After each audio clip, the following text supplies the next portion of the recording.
ایک ایسی सरजमीन जहां कदीम तारीखें और मॉडर्न स्ट्रगल्स आपस में टकराती रही हैं, जहां अमन की जंग नस्लों से जारी है। ये कन्फ्लिक्ट सिर्फ एक सियासी मसला नहीं, बल्कि अब ये एक गहरी जाती जंग बन गई है जो नस्ल दर नस्ल से गूंजती आ रही है।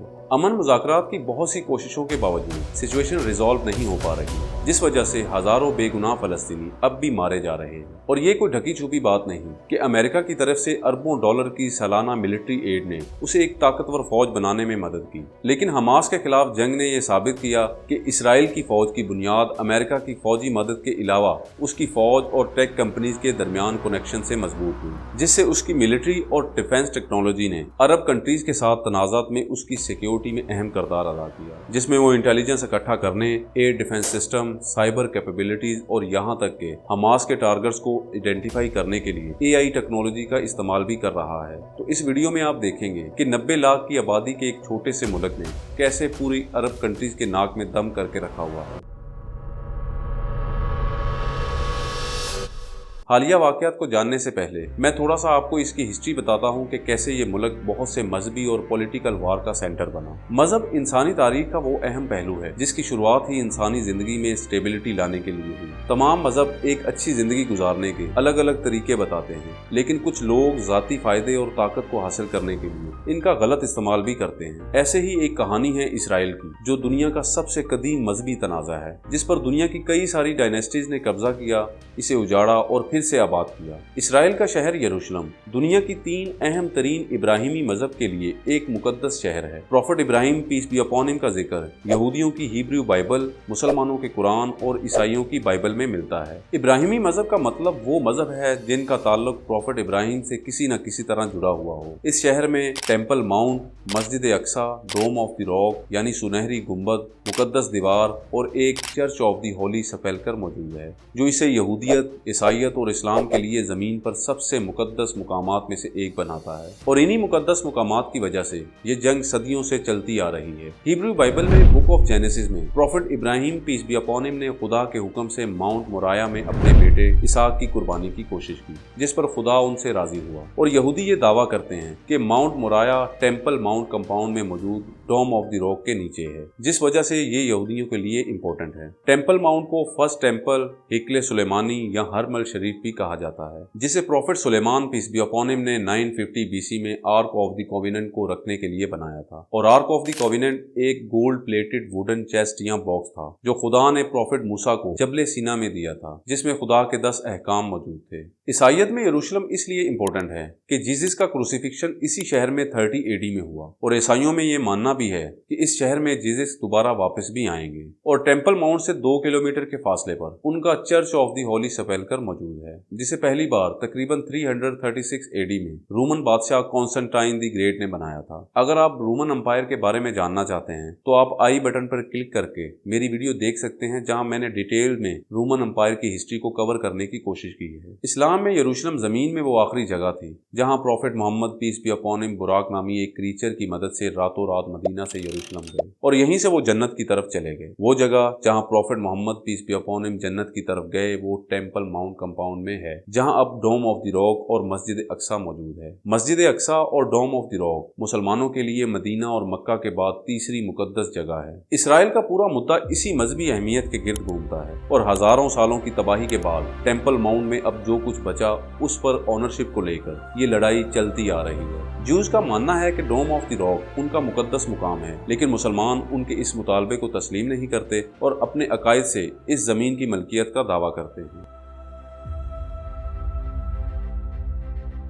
बाइबल के मुताबिक 1000 BC में prophet Dawood peace be upon him ने यहाँ ज्यूश किंगडम बनाई, जिसे 720 BC में न्यू एसीरियन एम्पायर ने तबाह कर दिया। उसके बाद बेबीलोनियन किंग नेबुकदनेस्सर II ने 586 BC में यरूशलेम का मुहासरा करके पहले हिकले सुलेमानी यानी फर्स्ट टेम्पल को तबाह कर दिया, जिससे यहूदी अपनी रियासत खो बैठे और बड़े पैमाने पर जिलावतनी हुई और यहूदी ज्यादातर अरब और यूरोपियन एरियाज में फरार हुए। हिब्रू बाइबल में बुक ऑफ एजरा के मुताबिक पर्शियन एम्पायर के बादशाह साइरस द ग्रेट ने बाबल की फतह के 1 साल बाद 538 BC में जिलावतनी का खात्मा किया और prophet Dawood peace be upon him के शाही खानदान से ताल्लुक रखने वाले एक शहजादे जरबाबल ने जिलावतनी से वापसी को लीड किया। उसने 521 और 516 BC के दरमियान दोबारा टेम्पल माउंट को तामीर करवाया, जिसे सेकंड टेम्पल कहा जाता था। इसके बाद 332 में सिकंदर आजम ने पर्शियन अंपायर को हराकर यूनानी कल्चर को इसराइल तक फैलाया। सिकंदर की मौत और उसके जर्नैलों के दरमियान उसकी सल्तनत की तकसीम के बाद सेलूसिड किंगडम कायम हुई। सेलूसिड बादशाह के यहूदी मुखालिफ फरमानों और कदामत पसंद यहूदियों के दरमियान तनाव की वजह से 165 में यहूदियों ने सेलूसिड किंगडम के खिलाफ बगावत करके सदियों बाद दोबारा एक आज़ाद यहूदी रियासत बनाई, जिससे दुनिया भर में फैले हुए यहूदी मुकद्दस शहर में दोबारा वापस आने लगे।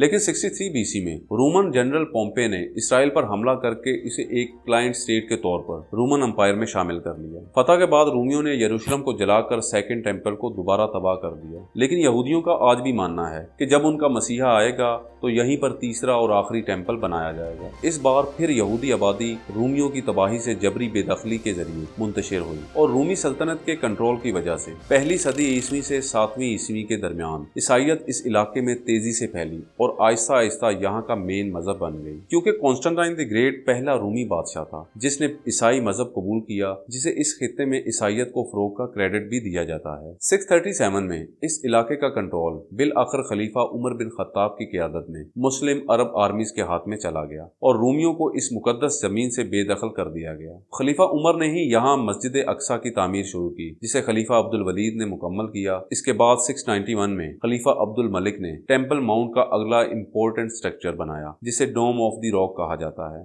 एक पॉलिटिकल सिस्टम के तौर पर इस्लाम ने यहूदियों की माशी, समाजी और फिक्री तरक्की के लिए यकसर नए हालात पैदा किए। खलीफा उमर ने यहूदियों को 500 साल के वक्फे के बाद यरूशलेम में अपनी मौजूदगी दोबारा कायम करने की इजाज़त दी और यहूदी रवायात खलीफा उमर को एक मेहरबान हुक्मरान भी मानती है। यहाँ तक कि फातमी दौर में बहुत से यहूदी हुकाम ने हुकूमत में खिदमात भी अंजाम दी।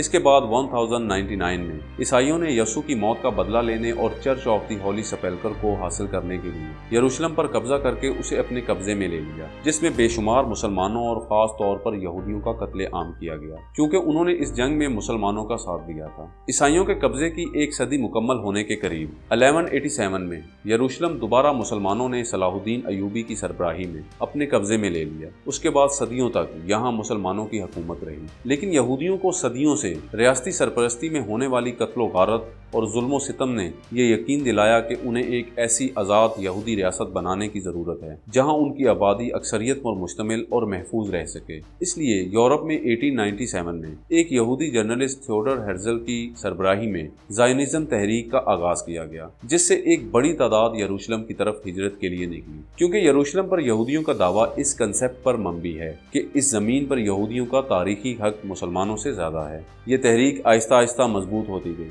यहाँ तक कि फर्स्ट वर्ल्ड वार के दौरान 1970 में बरतानिया ने बेल्फोर डिक्लेरेशन जारी किया, जिसमें ज़ायनिज़्म तहरीक की हमायत की गई और यहूदी लोगों के लिए नेशनल होम के क़याम की हमायत का ऐलान किया गया। क्योंकि 1960 में फर्स्ट वर्ल्ड वार के दौरान उस्मानी सल्तनत के खिलाफ और अरब बगावत के बाद ब्रिटिश आर्मी ने उस्मानी फौज को फ़लस्तीन से बाहर निकाल दिया था और 1920 में लीग ऑफ नेशन, जो दुनिया की पहली इंटर गवर्नमेंटल ऑर्गेनाइजेशन थी जिसका बुनियादी मकसद दुनिया में पीस को मेंटेन रखना था, उसके तहत मैंडेटरी फ़लस्तीन कायम की गई। और फिर बरतानिया ने 1922 में लीग ऑफ नेशन से फ़लस्तीन के लिए मैंडेट हासिल किया, जो 1922 से 1948 के दरमियान फ़लस्तीन के इलाके में मौजूद रहा। उस वक्त यानी 1992 की सेंसस के मुताबिक फ़लस्तीन में 78% मुस्लिम, 11% यहूदी और 10% क्रिश्चियन मौजूद थे। लेकिन मैंडेट के दौरान इस इलाके ने यहूदियों की नकल मकानी की बड़ी लहरें देखी, जिससे अरब कम्युनिटीज़ में कौम परस्त तहरीकों का अरूज शुरू हुआ।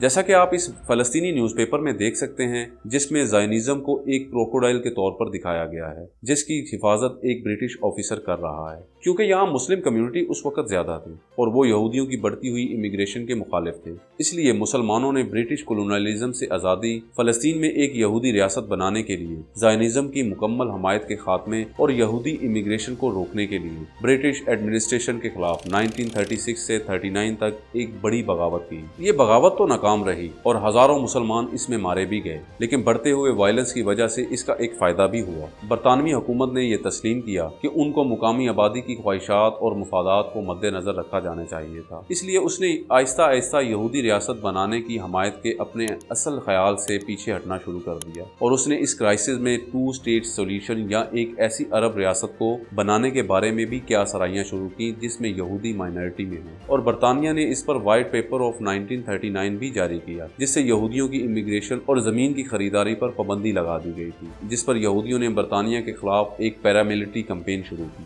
1945 में सेकेंड वर्ल्ड वार, जिसमें 60 लाख से ज्यादा यहूदी मारे गए थे, खत्म होने के बाद यहूदियों को जब ये वाज़ेह हो गया कि बरतानिया यहूदियों की इमिग्रेशन की इजाजत नहीं देगा और उसका फौरी तौर पर ज्यूश स्टेट बनाने का कोई इरादा भी नहीं, तो यहूदियों ने अंडरग्राउंड ऑर्गेनाइजेशन के साथ एक जॉइंटली ज्यूश रेजिस्टेंस मूवमेंट बनाई, जिसमें खास तौर पर हागाना, जो एक ज़ायनिस्ट पैरामिलिट्री ऑर्गेनाइजेशन थी, उसकी एक शाख इरगन ने ब्रिटिश अथॉरिटीज और अरब पैरामिलिट्रीज के खिलाफ गोरिल्ला हमले शुरू किए। लेकिन हागाना ने ब्रिटिश फोर्सेस के साथ डायरेक्ट कॉन्फ्रेंस से गुरेज किया और अपनी कोशिशें ब्रिटिश इमिग्रेशन कंट्रोल पर हमला करने पर मरकूज रखी। और वैसे भी व्हाइट पेपर के बावजूद वर्ल्ड वार 2 के दौरान यहूदी ब्रिटिश अथॉरिटीज के बगैर यूरोप से यहूदी रेफ्यूजीज को ऑर्गेनाइज करते रहे। इस माइग्रेशन ने ग्लोबल पब्लिक ओपिनियन में इसराइल में यहूदी आबादकारी में बड़ा हिस्सा डाला। इसलिए ब्रिटिश अथॉरिटीज ने फैसला किया कि उन्हें फलस्तीन की किस्मत का फैसला यूनाइटेड नेशन पर छोड़ देना चाहिए। और नवंबर 29, 1947 को यूनाइटेड नेशन की जनरल असेंबली ने 181 रेजोल्यूशन पास की, जिसमें फलस्तीन को एक आजाद अरब और यहूदी रियासत में डिवाइड कर दिया गया और बाकी बचा यरूशलेम, जो इब्राहिमी मजहब की जॉइंट इंपॉर्टेंस की वजह से उसमें स्पेशल इंटरनेशनल रजीम कायम की गई, जिसका 10 साल बाद रेफरेंडम के जरिए जायजा लिया जाएगा। इस रेजोल्यूशन में फलस्तीन को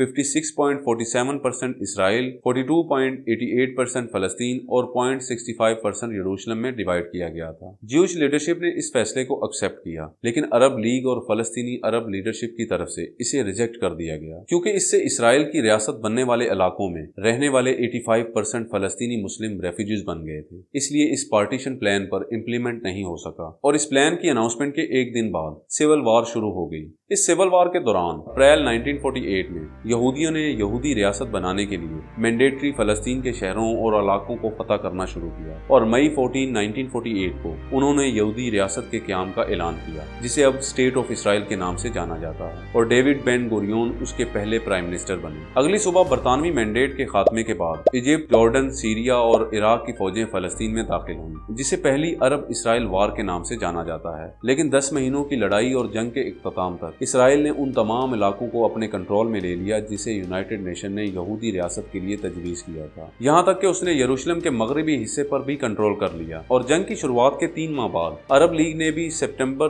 22, 1948 को फलस्तीन की आज़ादी का ऐलान कर दिया। मजीद इस जंग में जॉर्डन ने ईस्ट यरूशलेम और इजिप्ट ने गजा स्ट्रिप पर कब्जा कर लिया। इस जंग में भी हजारों अफराद मारे गए और 7 लाख से ज्यादा फलस्तीनी अरब फरार हुए, जो आज भी काफी खराब कंडीशन में रहते हैं। और यहीं से फलस्तीनी रेफ्यूजीज के मसले का आगाज भी हुआ। ये पहली जंग बाज़ाब्ता तौर पर 1949 के आर्मिस्टिस एग्रीमेंट के साथ खत्म हुई। जंग खत्म होने के बाद इसराइल ने रियासत की तामीर शुरू की और पूरी दुनिया से, खास तौर पर अरब कंट्रीज से लाखों यहूदी इसराइल मुंतकिल हुए। 1948 से अब तक इसराइल अरब मुसलमानों के साथ बड़े मिलिट्री कन्फ्लिक्ट में मुलव्वस रहा है, जिसमें सुइज कनाल क्राइसिस, 6 डे वार, योम किपुर वार और लेबनान वार शामिल है। लेकिन 1967 की 6 रोजा जंग के बाद इसराइल ने गजा स्ट्रिप और वेस्ट बैंक के बहुत से इलाकों और खास तौर पर पूरे यरूशलेम पर कब्जा कर लिया, जो आज भी उसके पास है। और बहुत सी जंगों के बावजूद भी फलस्तीन उसे दोबारा हासिल करने में नाकाम रहा है। यरूशलेम को अब इसराइल अपना कैपिटल बताता है, जिसे 2017 में सबसे पहले अमेरिका ने तस्लीम किया। और इसी जंग के बाद यह तय हुआ था कि टेम्पल माउंट का मजहबी कंट्रोल मुसलमानों के पास और ओवरऑल सोवरेनिटी इसराइल के पास होगी, जिसमें टेम्पल माउंट में इबादत करने का हक सिर्फ मुस्लिम के पास होगा और यहूदी सिर्फ वेस्टर्न वॉल में ही इबादत कर सकते हैं। वेस्टर्न वॉल यहूदियों का इकलौता मजहबी स्ट्रक्चर है जो टेम्पल माउंट में चारों तरफ मौजूद था। लेकिन जैसा कि मैंने आपको पहले बताया कि बेबीलोनियंस और रूमियों की तबाही के बाद इस दीवार का कुछ हिस्सा ही अब बचा है। इस अरेंजमेंट को दोनों ग्रुप्स नहीं मानते, क्योंकि यहूदी चाहते हैं कि उन्हें टेम्पल माउंट में इबादत करने की परमिशन मिले और मुस्लिम चाहते हैं कि इसराइल यरूशलेम को ही छोड़ दे, जिस वजह से यरूशलेम आज भी तनाज़े का घर बना हुआ है। इस इलाके को वापस लेने के लिए आज भी झड़पें जारी हैं। जैसा कि अभी हाल ही में अक्टूबर 7, 2023 में मिलिटेंट ग्रुप हमास ने गजा की पट्टी से इसराइल पर हमला किया, जिसमें तकरीबन 1139 अफराद हलाक हुए, जो होलोकॉस्ट के बाद यहूदियों के लिए सबसे मोहलिक दिन था। लेकिन हर बार की तरह अब भी इसराइल फलस्तीन और अरब आर्मी से जीत में आगे रहा, और इस अटैक के जवाब में IDF यानी इसराइल डिफेंस फोर्सेज ने फलस्तीन के खिलाफ हवाई बमबारी और जमीनी कार्रवाई शुरू की, जिससे 42,000 के करीब फलस्तीनी अब तक मारे और 85% आबादी अपने घर बार छोड़कर जा चुकी है। यहाँ तक कि इसराइल ने हमास के 2 लीडर याह्या सिनवार और इस्माइल हनिया को लगातार 3 माह के अंदर एयर स्ट्राइक्स में मार डाला, क्योंकि उसने अपना डिफेंस सिस्टम मॉडर्न टेक्नोलॉजी के जरिए बहुत मजबूत कर लिया है, जिसमें मॉनिटरिंग सिस्टम, ड्रोन और आयरन डोम जैसे मिसाइल डिफेंस सिस्टम शामिल हैं। और उसकी इंटेलिजेंस एजेंसी मोसाद अरब इंटेलिजेंस से इतना एडवांस है कि फरवरी 2024 में हिजबुल्लाह, जो कि एक लेबनान की एक पॉलिटिकल पार्टी और पैरामिलिट्री ग्रुप है, उसके जनरल हसन नसरुल्लाह ने अपने पार्टी मेंबर्स को सेलफोन में इसराइल की तरफ से दरअंदाजी से बचने के लिए सेलफोन की बजाय पेजर इस्तेमाल करने की हिदायत की। इन पेजर्स को मोसाद ने खुफिया तौर पर तैयार करके उसमें एक्सप्लोसिव मटेरियल PETN को डिवाइसेस में जम करके उन्हें एक शेल कंपनी के जरिए हिजबुल्लाह को सेल कर दिए। तकरीबन 7 माह बाद 17 और 18 सितंबर को यही पेजर्स लेबनान और शाम में बैक वक्त फट गए, जिससे 50 से ज्यादा अफराद मारे और 3000 से ज्यादा जख्मी हुए। उसकी डिफेंस आर्मी दुनिया भर में सबसे ज्यादा मुसल्लह अफवाज में से एक के तौर पर अब जानी जाती है, और ये मिडिल ईस्ट का वाहिद मुल्क जिसके पास न्यूक्लियर वेपन GDP के लिहाज से पहले नंबर पर और सबसे ज्यादा अरबपति है। इसराइल का अब बिजनेस स्ट्रक्चर और इकोनॉमी फलस्तीन से कई दर्जे आगे है, खास तौर पर साइंस और टेक्नोलॉजी मुल्क की तरक्की याफ्ता सेक्टर्स में से एक है। उसने 2015 में अपनी GDP का 4.3% सिविल रिसर्च एंड डेवलपमेंट पर खर्च किया, जो दुनिया में सबसे ज्यादा रेशो है, और 400 से ज्यादा high tech multi national corporation ने इसराइल में अपने R&D यानी रिसर्च सेंटर खोले, जिनमें IBM, Google, HP, Cisco system, Facebook और मोटरोला वगैरह शामिल हैं। ये मुल्क अब मिडिल ईस्ट की सबसे बड़ी इकोनॉमी में से एक है। लेकिन इसके मुकाबले में फलस्तीन, जो ज्यादातर इंटरनेशनल डोनर्स बशमूल हुकूमतों और इंटरनेशनल ऑर्गेनाइजेशन की इमदाद से चल रहा है, जिससे आप खुद अंदाजा लगा सकते हैं कि फलस्तीन इसराइल के साथ लड़ने की ताकत रखता है या नहीं। इन दोनों कंट्रीज का तनाज़ा खत्म करने का वाहिद रास्ता सिर्फ 2 स्टेट सॉल्यूशन ही हो सकता है, जो इन दोनों लोगों के लिए 2 रियासतें बनाएगा। और 1 स्टेट फार्मूला अब नाकाबिले फहम हो चुका है, क्योंकि इसराइल फलस्तीन दोनों अब एक ऐसी हकीकत है जिनकी एग्जिस्टेंस का इनकार नहीं किया जा सकता। इसलिए दोनों तरफ अमन को कायम करने के लिए एक पुरअमन यहूदी और मुस्लिम रियासत कायम करना होगी, क्योंकि 1 स्टेट सॉल्यूशन को अब खुद इसराइल शहरी भी नापसंद करते हैं, और उनका मानना है कि ये रियासत यहूदी किरदार को तबाह कर देगी, क्योंकि तमाम फलस्तीनियों को शहरियत देने से यहूदी अकलियत बन जाएंगे। और खास तौर पर कौन इन दोनों ग्रुप्स के दरमियान अमन को बरकरार रखेगा, जो आधी सदी से एक दूसरे के साथ जंग करते रहे हैं।